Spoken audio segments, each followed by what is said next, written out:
Lyte CEO Ant Taylor here. Big partnership with All Elite Wrestling. We're going to talk a little bit about that. And first of all, what is Lyte? Well, it's great to be here, Jim. I would say that Lyte is a fan-friendly ticketing solution. And in a nutshell, certainly wrestling fans will know that the secondary ticketing market brings a lot of pain.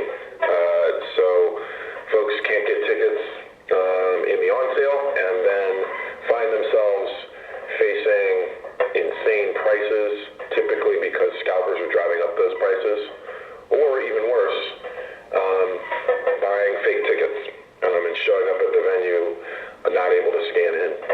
And so what we built is sort of an antidote to that problem, because we believe at the end of the day, live events and certainly wrestling are super important to culture, super important to fans, and it's important that fans be able to access them. And then the other side of our business is that the fact that today, when you buy a ticket, typically you're buying it 6, 9, 12 months in advance. And who the hell knows what they're going to do 6, 9, or 12 months in advance, right? Or where they're going to be. And so what we've done is made it really, really easy for fans to return tickets to us, as opposed to having to become professional resellers and sell them on the secondary market. All of our fans who return tickets also get to know that those tickets are being issued to new fans who we've gathered on a credit card wait list at a price that undercuts the secondary market. So it's a truly fan-friendly solution that, at the end of the day, has proven that it can eliminate the secondary market around live events completely and get more fans into seats. Why team up with AEW? Yeah, and this one was just, we were in the right place at the right time. We worked with folks in the music industry who are partners in the All Elite Wrestling League, and so they'd sort of seen our work with Coachella, which is a big music festival out here in California, and on some big musical tours, like Mumford and Sons, who were touring in arenas around the country. And as they were thinking about, well, really two things.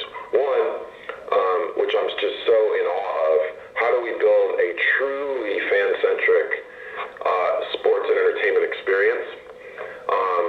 And then second, just how potentially popular this thing was going to be. I'm actually not sure if there's a stadium big enough for all this demand.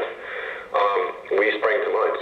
And when they reached out to us, I think the thing that really struck me is that, there's a lot of brands out there that can say things like, hey, we're fan-centric, or we put fans first.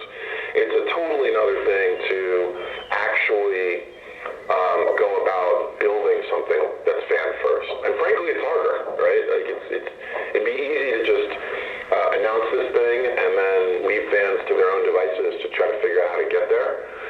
There's just so much global demand for this property. But it was clear to me when they reached out that they were very interested in the details of how we worked. They were very interested in our case studies and proving that we worked. And really sort of building the entire ticketing experience to be in line with the brand ethos of sort of putting fans first. And so that's how it sort of came to pass. I'll be honest with you,